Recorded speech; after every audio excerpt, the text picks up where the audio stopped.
everyone, Fantasy Girl back, and welcome to another discussion video. So today we are here to discuss something that has been called into question, maybe not as much as it should be, or maybe not as much as it used to be, but we really should be wondering more and more about it. I get that the fate of the final days upon us and the end of the world is coming, so we kind of got more important things to really be concerned with, but this is dealing with a problem that we've had since 1.0. And that is what will become of the future of the Garlean Empire.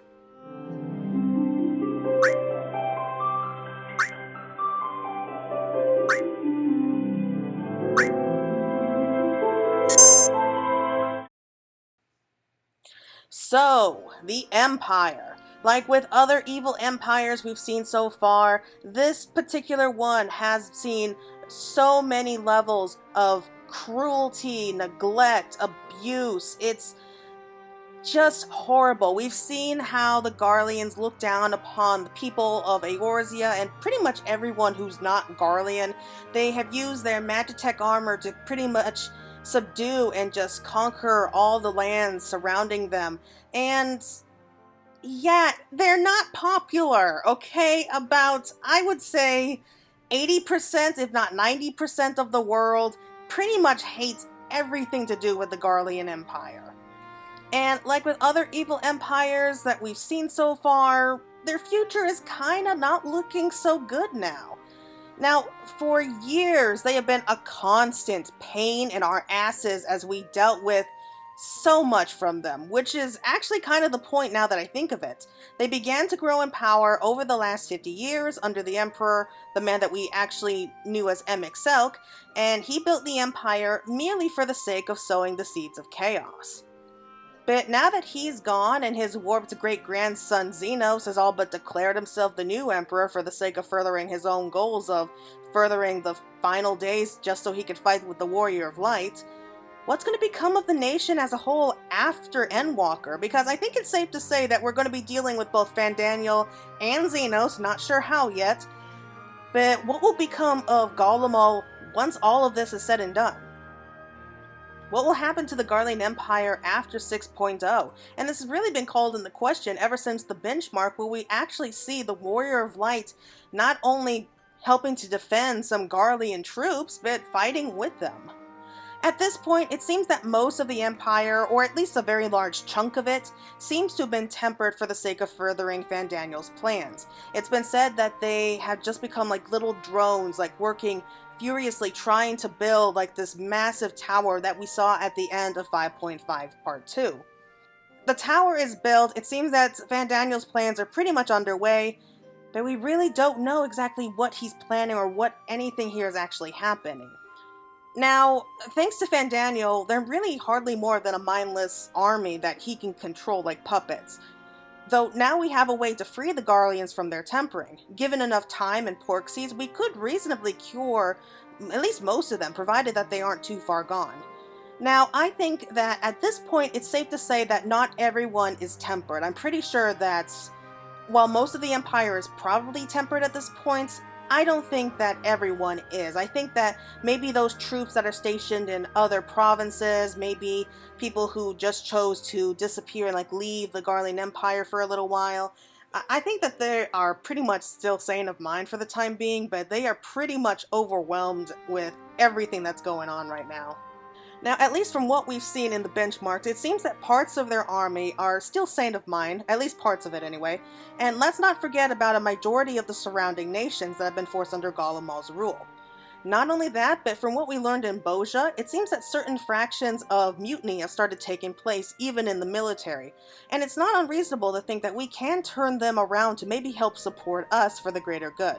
Especially if they were from other nations and kind of forced to join the army, I don't think that it would be too hard to convince them to join us and fight against Fandaniel in the final days if it meant protecting their homelands. And even just to save them from suffering the same fate as their fellows in the capital. But as to the Empire itself, I think it's safe to say it's pretty much going to be no more. To be clear, I do think that some part of Garlemald and its people will survive after the final days, but as an empire as a whole, I think that we can pretty much rule that out. it does have a chance to rebuild and feature by becoming a republic and maybe rebuild their nation both culturally and even physically. Because let's face it, there's no need to have to fight the Empire again after all that's happened, since they pretty much did that on their own. They pretty much destroyed not only their own city but their culture, and most of their people are now either tempered or dead. Harsh, but the fact is it wasn't an invading army that brought them down, but their own inner struggles that really did the most hard part. Now, after assuming that we take down Xenos and Van Daniel, put a stop to their plans, prevent the final days, make it out alive, the Imperial capital is now nothing more than a smoldering ruin. And the Garleans are going to be forced to either rebuild, like as a new capital, or maybe go somewhere else. It seems very likely that the Empire will be gone, but I think that whatever survives of Garlemald can still pull through as its own nation. I mean, it's sorry for them, but even if they survive, there's very little chance that they have any kind of power left. I mean, unless the ex-legatuses are somehow able to pull themselves back together and come up with like some kind of form of government, even temporarily, which is very unlikely. I mean, they will have no choice but to let go of a majority of the nations they subjugated. Though it is possible that another legati could take after Gagabrand's example and try to establish, claiming some land as their own. But otherwise, I think that most will pretty much be left leaderless. And not only that, places like Boja and Werlet have already won their freedoms, and those other nations could use this opportunity to win back their own freedoms as well.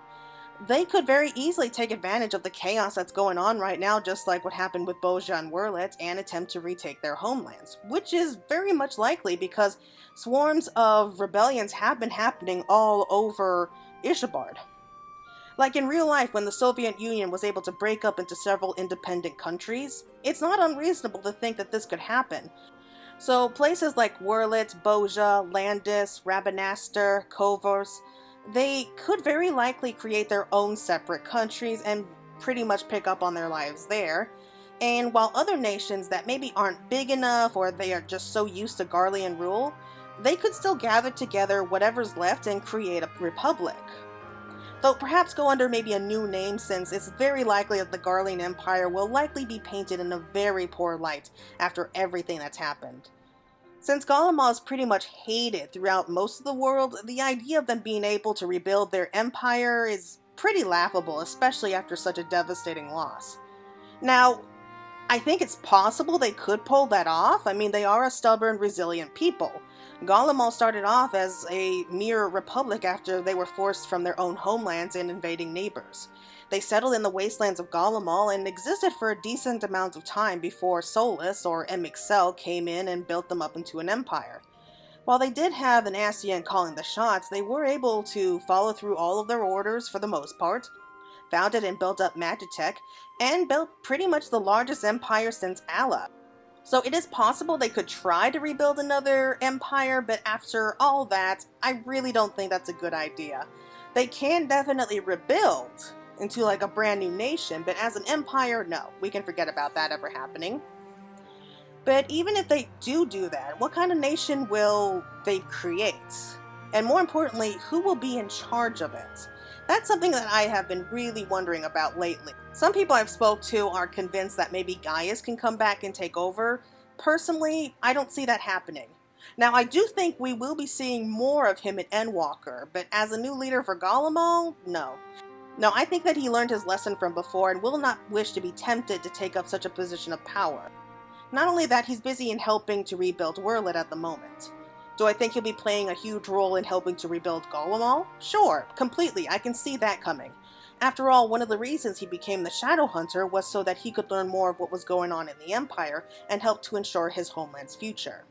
So I do see him helping to keep things stable during the transaction of changing Garlemald into a new form of government. But who else could possibly take over? Well, aside from Xenos, the only other member of the royal family that we know of is of Nerva. So, if you don't know who Nerva is, he is a member of the royal family. He's I think he was one of MXL's grandchildren, or one of his sons maybe. I do think that it was mentioned that he was Varus's uncle. But we don't have a clue what happened to Nerva yet. We never saw him in the game, and I guess By rights, he would be considered the next one to take over the throne, though we don't really have a clue about who he is or what he's like or if we can trust him or anything. We don't even know what he looks like. However, when Xenos took over the throne, we have yet to see what happened to Nerva. And I think it's a pretty good thing to reason that maybe he and his followers could have either been killed or imprisoned when Xenos took power over the throne, though I think that an idea of an emperor or king in charge of the new Garlemald is not the best way to go. But the fact is, we need to accept that most of the people will probably die out in the upcoming battles, at least judging from what we've seen in both the trailer and the benchmark. There may not really be enough people left of Garlemald to build up a thriving city again, but still, I would be very surprised if they gave that power over to one person, even if they do manage to recover enough people. So, let's just say, for example, they do manage to save most of the people of Garlemald. Would they really want to go back to the idea of an emperor? On one hand, it does make sense because the children of Garlemald are taught that the emperor is like God in their eyes. The emperor is their ruler, their leader. They have to follow their emperor no matter what happens. So, on one hand, I can understand why it would be difficult for many to accept that kind of transaction. But at the same time, with a new Garlemald, I don't think that that's the way to go. Nerva or otherwise, I don't think they could realistically do that anymore. Nor do I think the people really wish for that either. I can definitely see the fate of the Empire resting with one person in the beginning, such as what happened with Ishgard or Yulmor. Just a temporary leader to help stabilize the nation while they situated the change to a shifting republic. So the leader, whoever they may be, becomes the next emperor temporarily as they work towards rebuilding the nation, such as establishing peace treaties with both the nations of Ishgard and Eorzea. Other conquered provinces will likely be allowed to break off, especially some of the newer provinces, while others can still be part of the new Garlemald, but the differences between Garleans and those they consider to be savage will die out. They work on buffering states and moving whatever is left of their army to places that need the protection most and help the citizens. Places like the Burn and Gimlet Dark can be made into natural boundaries with other nations while granting citizenship to all, not just to Garleans anymore. And others, maybe like Cid and Nero, could theoretically return to help rebuild. Or maybe those like Gaius and Maxima with the Popularis can return to spearhead a new foundation for the new Garlemald, such as cut off all the toxic parts and build it up towards a new set of ideals while working on making amends and offering more of a working relationship with other nations and their people. They could share the secrets of their magic tech with other nations, such as a new industry. Remember, ceruleum still flows through this place like water, and any soldier that has been forced to join their military can be free to return home or stay and help rebuild their lives. At first, I think it could be something like maybe a new Idyllshire or Doman Enclave deal, that it will start off as more like a refugee camp where the peoples will come to live in the ruins as they try to get on their feet again. I think it could be an interesting plot to explore in future patches and expansion. Cid could become a really important reconnection with the people and the rest of the world. He could help reconnect with the people, help rebuild with Nero at his side, while others such as Maxima and Gaius can help advocate for their people, perhaps even appealing to the Warrior of Light to lend a helping hand here and there. Such as us maybe helping with some kind of Garlean reconstruction to a small section of the city while they continue to grow and learn and at least try to learn to play nice with the rest of the world. The Warrior of Light could be given the chance to explore new zones, both with quests and revisiting other areas to help with the rebuilding. Depending on how things go, we could get pulled into helping out with maybe another Garlean reconstruction, or maybe even helping out with newly liberated territories such as Dalmasca, or even just explore what is left of those nations in the surrounding lands. This is a great way to really help clear up the map and see what is underneath all those clouds now that I think of it. Either way, I do expect huge changes, not just in Ishgard, but the rest of the world. With the Empire no longer breathing down our necks, we can finally start to relax a bit. But until then, I do think that we will be seeing a lot of changes in infighting and violence, such as the people will be needing someone else to come in and save them from themselves. I mean, if they are fighting over who will take over the throne twice up until now, I don't think that it would be too hard to imagine them continue to disagree with each other. And if history has taught us anything, these people are going to be looking for any opportunity to get back on top. So hopefully they will have some good people ready to take the lead and set a good example by that time that our hard-earned victory comes at the end of Endwalker. Well, that's what I think for Garlemald anyway at the end of all this, so what do you all think? Do you all agree with my line of thinking? What do you predict will become of the new Garlean Empire by the end of Endwalker? I'd love to hear any kind of theories or suggestions. So for right now, I think that we can call it a day and with this theory, but my next video is going to be discussing more of the idea of the roles that the dragons will be playing in this whole game, mostly the newest members such as Vitra. And perhaps they will be the key we need to ensure our safe travels to the moon. Let me know what you think, and if you like this video, once more leave a like, subscribe, and comment down below, especially if you have a theory that you would like to know more about. Anyway, everyone, thank you all so much for watching. This is going to be Fantasy Girl signing out.